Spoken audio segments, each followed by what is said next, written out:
faith-tested, the journey that saved a family. The Kolu household was alive with the kind of energy that only an impending trip could bring.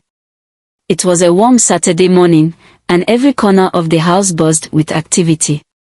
The children, Chinedu and Ada, were bursting with excitement.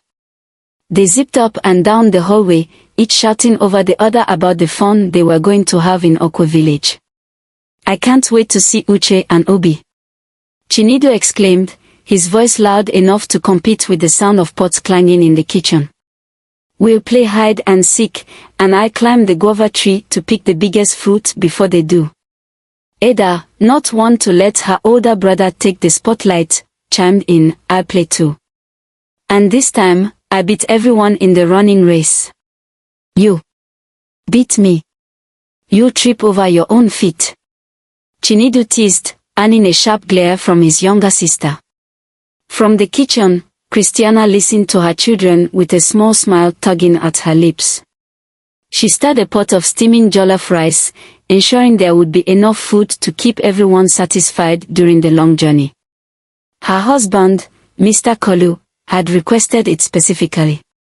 "Make sure there's enough," he'd said earlier that morning. "I don't want to waste money buying overpriced snacks on the road." The idea of a trip to Okwe village wasn't new to the family, but this visit felt special. Mercy, Kolu's stepsister, was getting married, and the entire family was invited. For Christiana, this was a chance to reconnect with extended family and to show her children the joy of being part of a larger community. For Kolu, it was about maintaining appearances. Being the successful man in the family, he often felt the unspoken expectation to show up looking his best, his family dressed impeccably, and his car spotless. "Chinedu, Ada, go and pack your bags," Christiana called from the kitchen. "I don't want to hear that someone forgot their toothbrush when we're halfway to the village." "Yes, Mama," the children chorused, their footsteps retreating as they raced to their shared room. Kolu appeared in the doorway of the kitchen, his sleeves rolled up and his face flushed from his efforts in the garage. "The car is ready," he announced proudly. "I checked the oil, the tires, and even the spare tire. Everything is perfect." Christiana turned to face him, her smile softening. "That's good, Kolu. But have you thought about something else?" Kolu raised an eyebrow. "What else?" "I've packed, the car's ready, and you're making food. What could I have missed?" "Prayer," Christiana said simply, her voice calm but firm. "We should pray before we leave." Kolu groaned, leaning against the kitchen counter. "Christiana, not this again. Do you think God doesn't already know we're traveling? Do we really need to remind him?" "Yes, we do," she replied, turning back to her pot. Prayer is not just about reminding God, it's about asking for his protection and putting our trust in him. Kolu chuckled, shaking his head. "You're always so dramatic. Don't worry, everything will be fine. We've made this trip dozens of times before." Christiana said nothing, but the knot in her stomach tightened. She had always been the spiritual anchor of the family, praying fervently for their safety, even when Kolu dismissed her efforts as unnecessary. Over the years, she had learned to carry her concerns quietly, trusting that God would hear her even when her husband didn't. As the morning wore on, the children returned to the living room, their backpacks slung over their shoulders. "We are ready," Chinedu declared, puffing out his chest. "Good," Kolu said, ruffling his son's hair. "Go help your mother load the food into the cooler. I'll bring the suitcases." The family moved in harmony, each member contributing to the final preparations. The car's trunk filled up quickly with suitcases, a cooler packed with rice, fried chicken, and drinks, and a small basket of food that Christiana insisted they bring for Mercy's family. By mid-afternoon, everything was set. The children were seated in the back of the car, already arguing over who would get the window seat. Christiana sat in the front passenger seat, her hands folded on her lap as she whispered a silent prayer. Kolu climbed into the driver's seat, adjusting the rearview mirror. "Are we all ready?" he asked, his voice brimming with excitement. "Yes," the children chorused. "Wait," Christiana said, holding up a hand. "Before we leave, let's pray." Kolu sighed dramatically, his hands gripping the steering wheel. "Christiana, we've been over this. It'll only take a minute," she insisted. "Please, Kolu." The children groaned, echoing their father's impatience, but Christiana was unmoved. She bowed her head, her voice calm and steady as she prayed for their journey.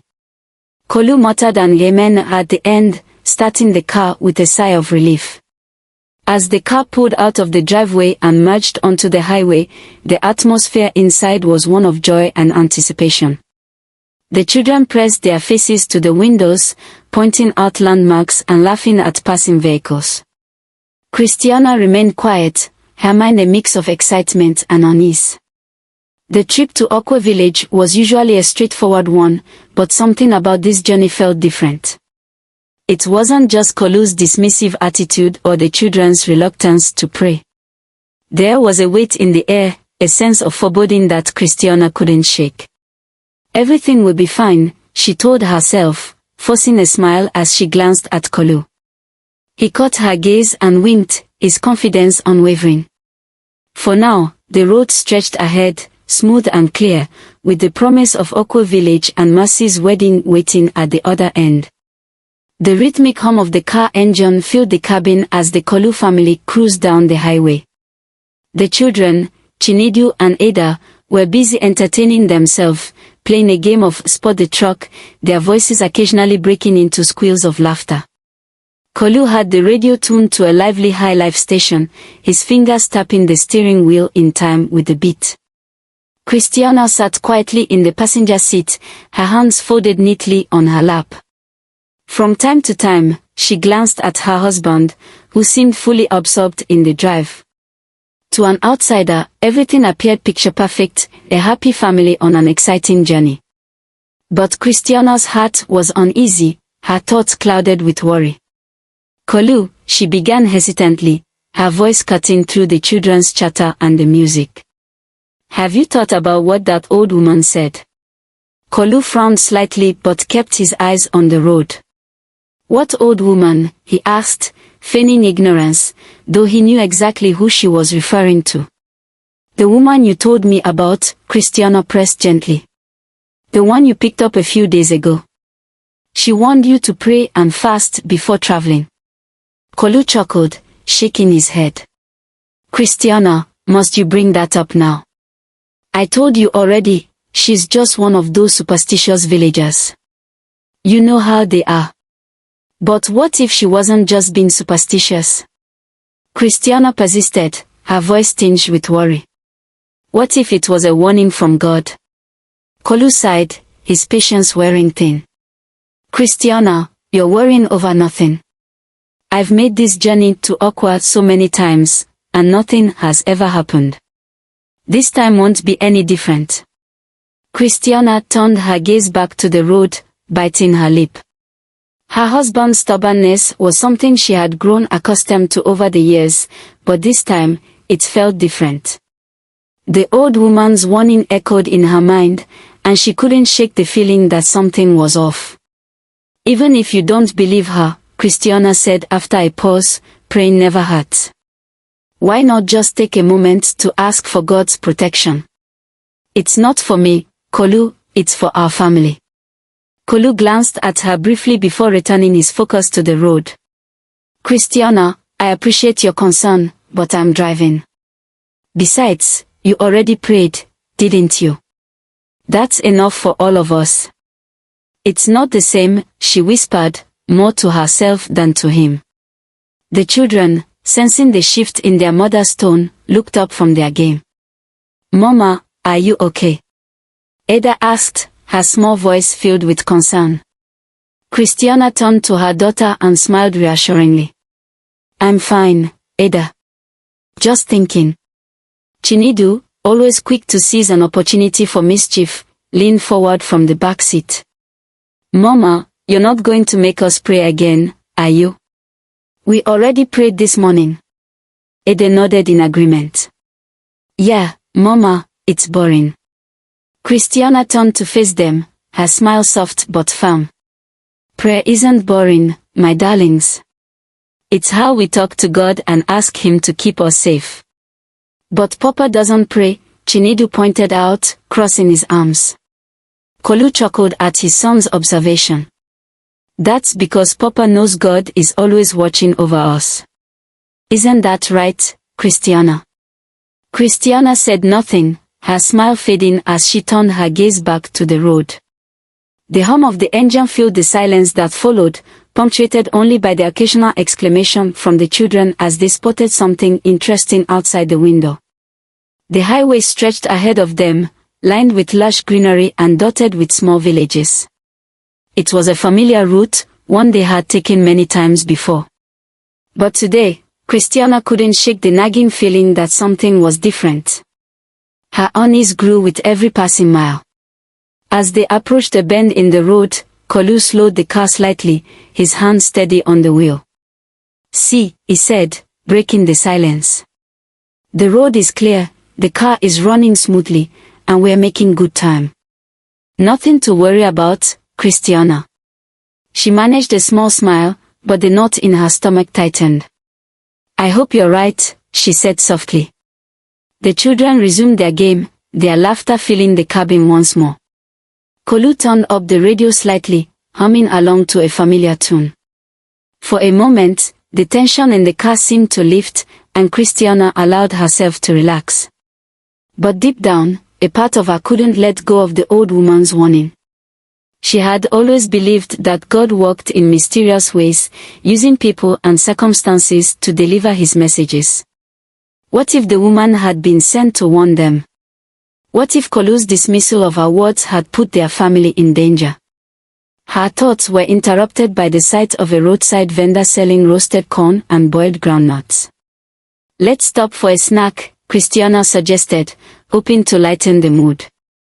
Kolu nodded, pulling the car over to the side of the road. The children cheered as they climbed out of the car, stretching their legs and running toward the vendor. Christiana followed them, her eyes scanning the horizon. The landscape was beautiful, with rolling hills and a clear blue sky, but the weight in her heart remained. As they purchased their snacks and returned to the car, Christiana said a silent prayer. Lord, please watch over us. Protect my family and guide us safely to our destination. When they were back on the road, Kolu glanced at her and smiled. See. Everything's fine. No need to worry. Christiana forced a smile in return, but her unease lingered. She knew Kolu meant well, but his overconfidence worried her. She could only hope that her prayers would be enough to shield them from whatever lay ahead. As the car sped toward Okwe village, the horizon stretched endlessly before them, beautiful and serene.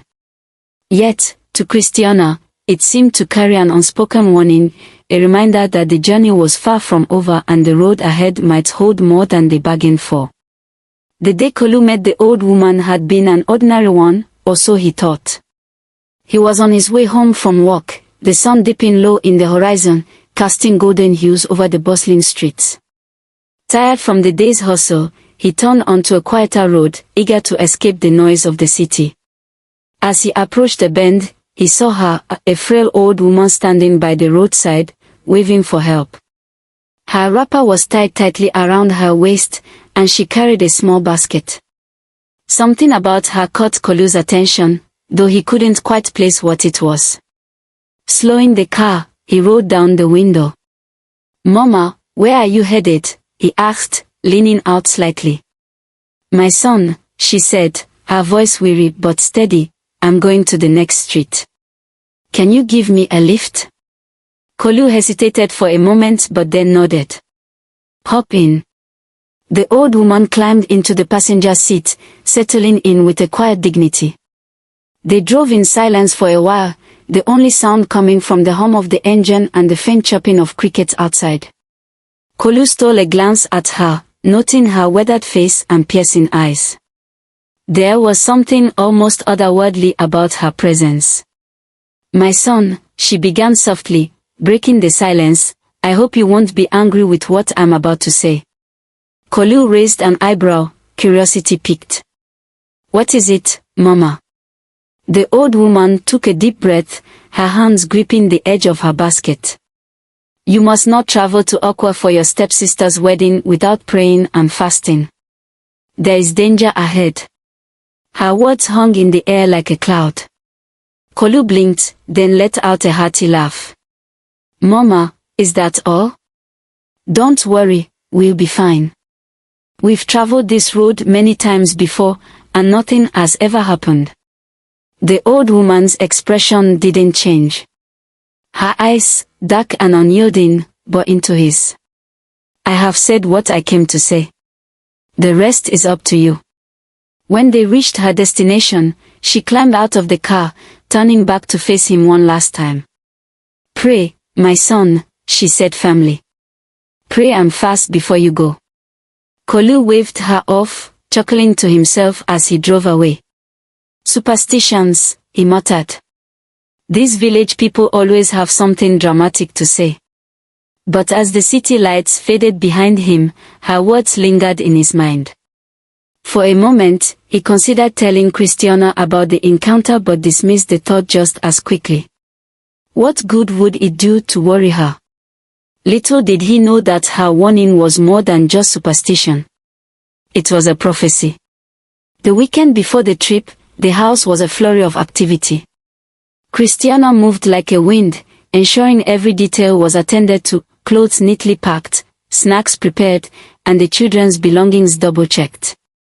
Kolu, on the other hand, busied himself with the car. He spent hours checking the engine, the tires, and even the spare. By the end of the day, he declared it ready for the road. Despite the bustling energy around her, Christiana's heart felt heavy. The old woman's warning, relayed by Kolu during a casual conversation days earlier, nagged at her. She couldn't ignore it. That night, after the children had gone to bed, she knelt by her bedside and prayed fervently. On the morning of the trip, Kolu woke up early, his excitement palpable. The children chattered away as they helped load the car, their voices filling the crisp morning air. Are we all set? Kolu called out, patting the car's hood.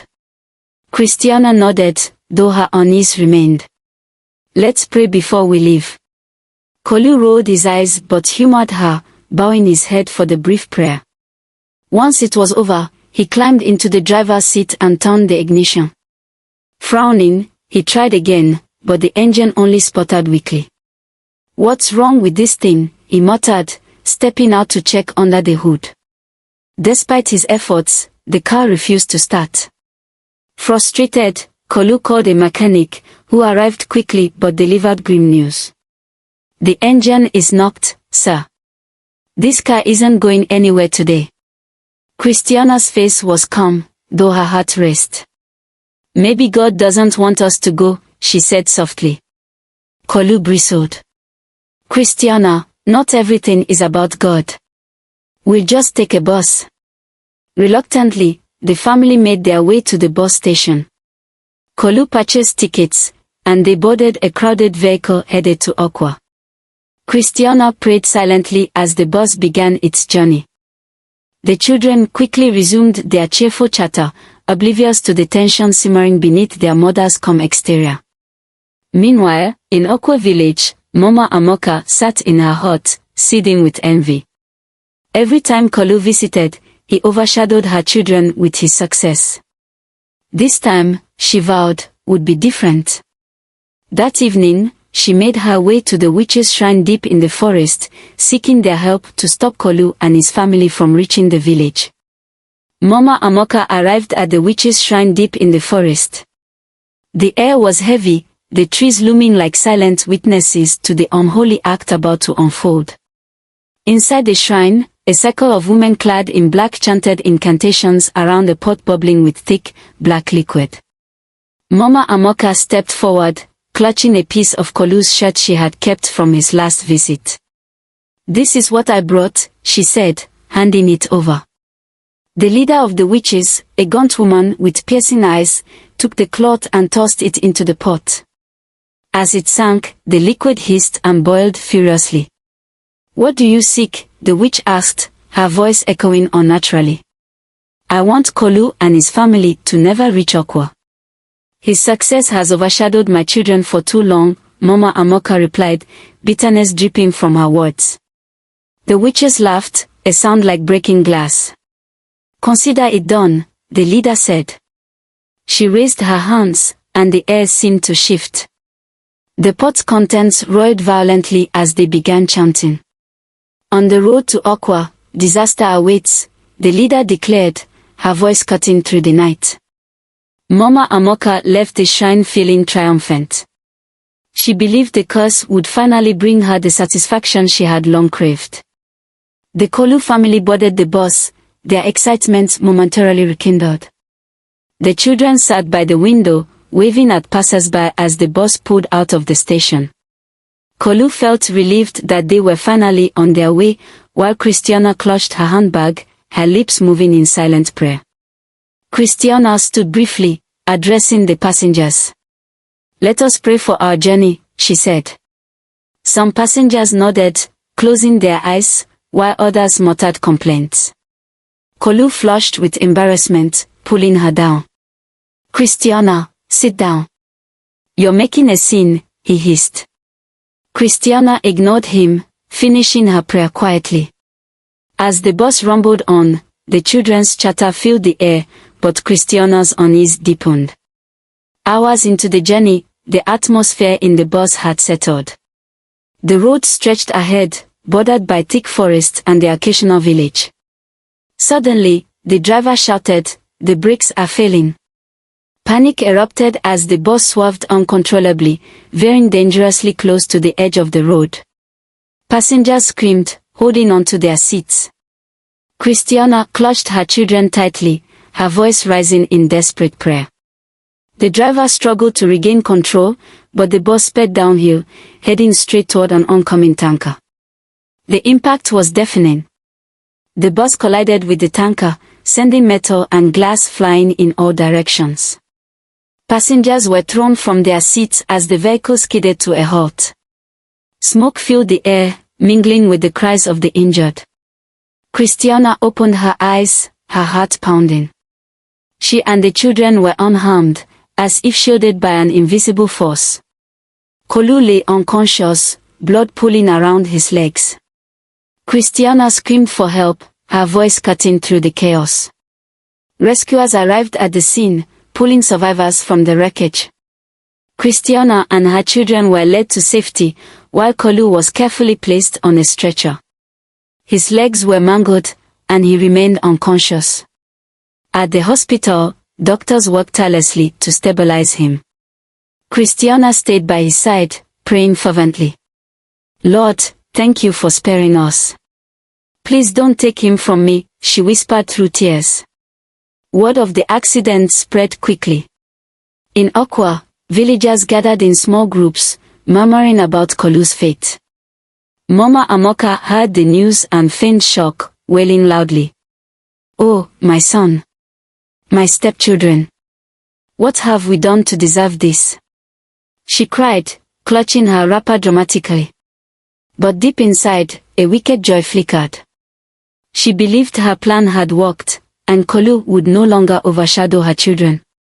Days later, Kolu awoke in the hospital, his body weak and his legs bandaged. Sitting by his bed was the old woman he had given a ride to earlier. "Do you remember me?" she asked. Kolu nodded weakly. "Yes, Mama." She leaned closer, her eyes filled with sorrow. "Your stepmother, Mama Amoka, and the village witches cursed you. But your wife's prayers saved you and your children." Kolu's eyes filled with tears. The old woman's words cut deep, and guilt overwhelmed him. As the old woman left, Christiana returned to Kolu's side. He reached for her hand, his voice trembling. "I was foolish, Christiana. I didn't listen. I didn't pray. But your faith saved us." Christiana smiled through her tears, squeezing his hand. God is merciful, Kolu. He's giving us another chance. Kolu's recovery was slow and painful. His legs were severely injured, and the doctors weren't sure if he would walk again. Christiana became his rock, caring for him tirelessly. Her unwavering faith inspired Kolu to begin praying daily, even from his hospital bed. During his weeks in the hospital, Kolu reflected deeply on the events that had unfolded. He realized the dangers of pride and complacency, vowing to lead a life centered on faith and humility. Meanwhile, Mercy's wedding took place without Kolu's family. Mama Amoka put on a show of grief, but villagers began noticing her odd behavior. Whispers of suspicion started circulating. After weeks of treatment, Kolu was discharged from the hospital. Though he now required crutches, his spirit was renewed. The family returned home, grateful to be alive. Kolu took on a new role as the spiritual leader of his family. Every morning, he led prayers, teaching his children the importance of faith. Christiana's heart swelled with joy as she watched her husband transform. In Okwa, a young boy overheard Mama Amoka confessing her involvement in the curse to a friend. He reported it to the villagers, and the community was outraged. Kolu called Mama Amoka, confronting her about the curse. She denied it at first but broke down under pressure. Her guilt was evident, and the villagers shunned her. Despite the betrayal, Kolu chose forgiveness. "Let God be the judge," he said. His decision shocked many but earned him respect in the community. With her reputation destroyed, Mama Amoka lived out her days in isolation, consumed by regret. The witches abandoned her, leaving her to face the consequences alone. The Kolu family reflected on their journey, cherishing the lessons of faith, forgiveness, and resilience. Kolu became a living testament to the power of prayer. The family grew stronger, with Kolu and Christiana working together to instill values of love and faith in their children. Years later, Kolu returned to Okwa to reconcile with his extended family. Mercy welcomed him warmly, and they rebuilt their relationship. Kolu's story spread far and wide, inspiring others to embrace faith and forgiveness. His journey became a powerful reminder of the strength found in prayer. The family hosted a Thanksgiving service, inviting friends and relatives. Kolu shared his testimony, emphasizing the dangers of envy and the importance of trusting God. As Kolu looked around at his family, his heart swelled with gratitude. He had been given a second chance, and he vowed to live each day with purpose and faith. You enjoyed the tale? If so, please like the video, comment, share it with your family and friends, and don't forget to subscribe to the channel and turn on the notification bell for more enchanting tales like this one. Goodbye.